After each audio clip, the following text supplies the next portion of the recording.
Hello, lovers of whiskey and watchers of YouTube. I am back, the malt activist. I know it's been a very, very long time since I posted my last video, but I got held up in a personal project. But that's in the past. I'm here today with you because I have a pretty exciting whiskey with me. That's right, I have the Bunnahabhain Feis 2021-2013 MOINE Bourdeaux cask finish.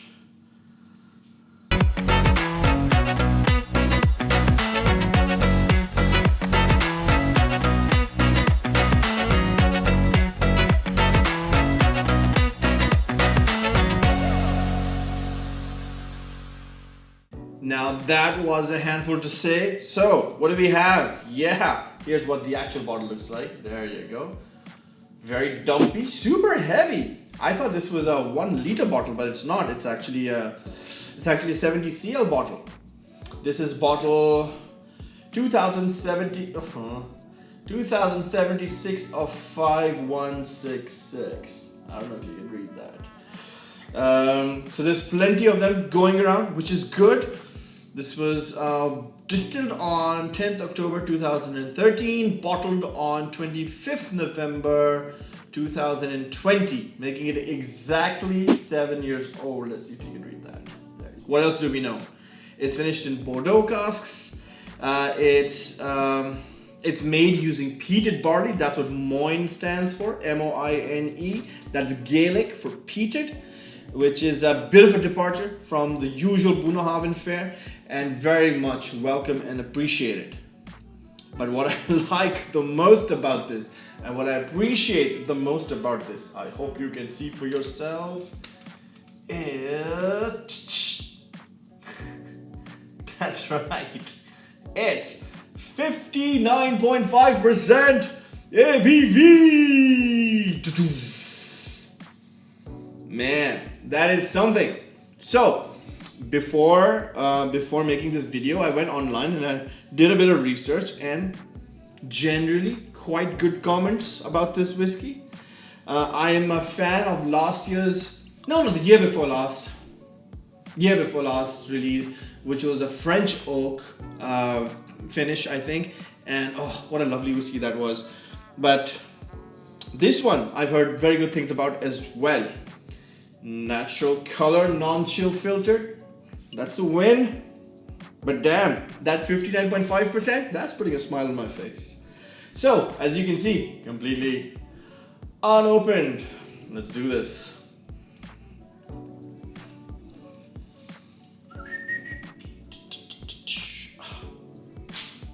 So smooth.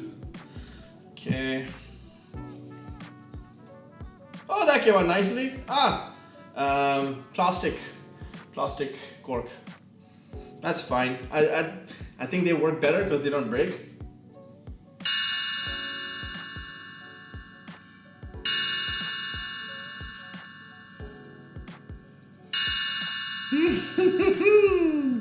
I am liking what I'm smelling. Let's see what it looks like. Okay.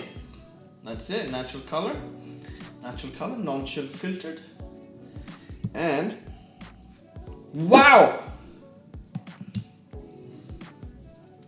That does smell quite nice. Okay, let me just go to the glass here for a second.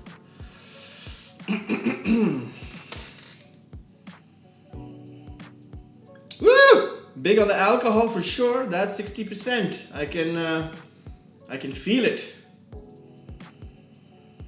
But there is this dark chocolate cherry sweetness that I can only associate with Bunnahabhain, and that peat, for some reason it's a very, very distinctive peat that I find only in Bunnahabhain, or maybe it's the combination, I'm not 100% sure, but this is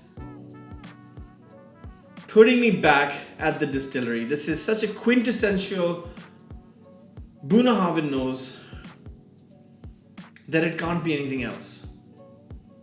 Wow. Okay, I'm liking the nose. Let's see what Bunnahabhain has to say about the whiskey. Right. Since 1881, bloody bloody blah. Blah blah blah blah blah blah. Exclusive malt for 2021. Carefully matured, blah blah blah blah blah blah blah blah. We start shipping, blah blah blah, on 4th May. Okay, so that's what they have to say about this whiskey.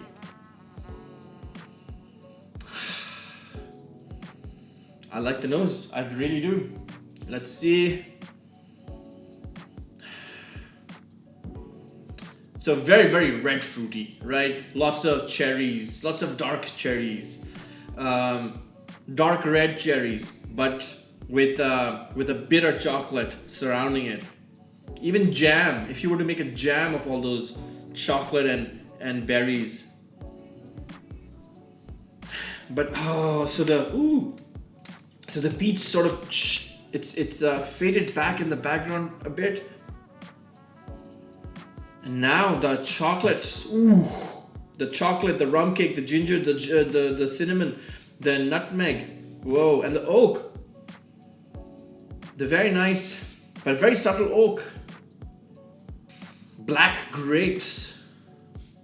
So this is not, maybe slightly salty, maybe dark salted caramel, but it's not sharp, it's very well rounded. I mean, the alcohol gets to you first, but otherwise the flavors, wow. So there's no off note on the nose in this whiskey. I'm really liking it. It transported me back to Islay, which is always a good thing. There's good use of sherry, and I think the smoke is quite prominent because of how young this whiskey is. It's 7 years old. I like the fact that they mentioned the distilling date and the bottling date on the bottle itself. Well done, Bunnahabhain. It's non-chill filtered. It's natural color. Well done, Bunnahabhain. Almost 60% ABV. Well done, Bunnahabhain. I guess there's nothing left to do but chin chin.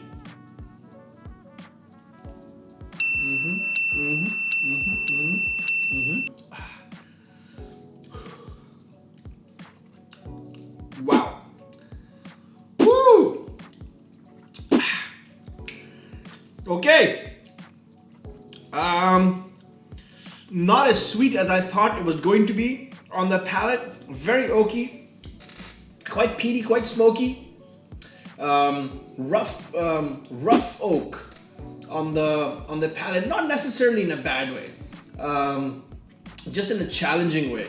The dark chocolate on the nose turns into very, very dark cocoa powder and red chilies. I wish this was sweeter. Slightly high on the tannins as well. I don't know if that's the Bourdeaux cask finish. Surprisingly easy to keep on the tongue, even though it was at almost 60%. So that's really surprising. Just add literally like maybe a touch more, 60. Maybe a touch more because it's 60%. I mean, ideally, we want to let it sit for a while. Let me just grab.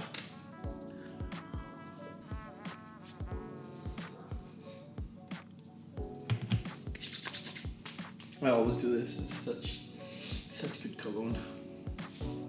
Okay. Still as intense. It hasn't become sweeter. Hasn't done much actually. Maybe it's brought down the smoke slightly. So I wish the mouthfeel was more robust. I think because it's young, it's not. It's quite thin on the mouthfeel. I wish it was slightly sweeter. But having said that, it's a challenging whiskey. Especially without water, it just drives all the flavors. Super hard on that high alcohol strength. With the oak and the cocoa and the red chilies. So it's a bit of a challenge. Let's see if water makes any difference. Chin, chin.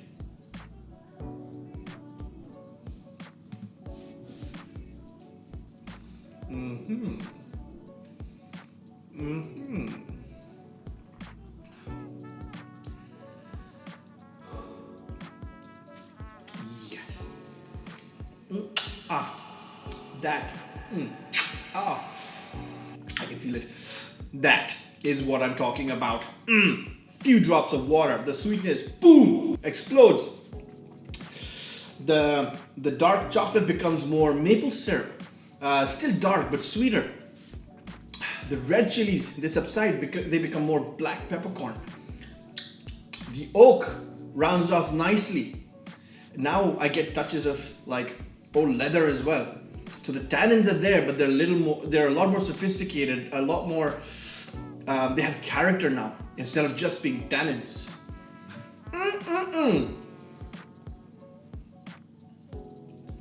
The mouthfeel has improved. More creamier now. As you can see me smacking my lips. The finish slightly shorter than when compared to without the water, but I think that was expected. The woody spices a lot more prominent now with water in the finish. So this is an interesting whiskey. This is not a bad whiskey. I think it's a very, very good whiskey. I don't think it's as good as the French oak that I really, really dug year before last when I was there. But then I was, there on the island. So I'm gonna like stuff. Even if it's not that good, I'm gonna like it because I know there's a veal burger waiting for me right by the water that I can go and eat, and then come back and then drink some more. That's why I like stuff there. That's why anybody likes drinking whiskey in Islay, because of the atmosphere and the environment. So very hard to be impressed with a whiskey that I'm not drinking in Islay, especially if it's a Feis Ile release. But this one, yeah, I quite like. I think I would have been in love with this if I was in Islay when I drank it for the first time. I'm being critical here now because, I'm sitting here in my room and I have all the time in the world and no veal burgers or sausages to go to after drinking this. But I think with a little bit of water, it is 60%. They expect you to put water in it, right? They do. But with 60%, a little bit of water and it works. I think it works really, really well. It's about 85 pounds for a 7-year-old whiskey. Expensive? Yeah, you know why? Because there's 5,166 bottles of this. So it would have been great if it was cheaper. I think 60 pounds is the right price for this whiskey, considering its age. But it's a festival bottle, and people get to sign on it and whatnot, and it has a vintage, and they got it done in red print, so I'm sure that cost them money. Whatever, can you see? Yeah, there you go. It is what it is. So I'm not gonna get into the whole price thing, though I wish it was cheaper. But having said that, perfectly acceptable whiskey, a good expression to be part of the Feis Ile offering. I like that it's peated, so the MOINE is nice. Bunnahabhain does well with wine finishes, I've seen, so this is a pretty good. This is a pretty good experiment. So yes, what do I think? If you're a fan of Bunnahabhain and you have 85 pounds, sure, why not? But if you're not really a fan of Bunnahabhain and 85 pounds is a lot of money, which it is, then yeah. But I got it because everyone was getting it, and I would have managed to drink it anyway, but I don't know, I was like, yeah, let's get it, why not? So I did. Am I disappointed? No, I think it's okay. We'll manage. I'll survive. It's another good bottle on the shelf. And I'm sure a lot of my friends are going to enjoy drinking from this. I don't think I'm going to finish this whole bottle ever. Yes, with water, lovely. Absolute peach, nice, more balanced. So I guess they knew what they were doing. They said, hey, we'll bottle this at 60%. Let people add a few drops of water, and it'll bring out all the flavors. And I have to admit, drinking this whiskey has really, really, really transported me to the island, and it's already put me in a good mood. So it's hard to shit on something that makes you feel good for whatever reason, whatever emotional reason I have connections to.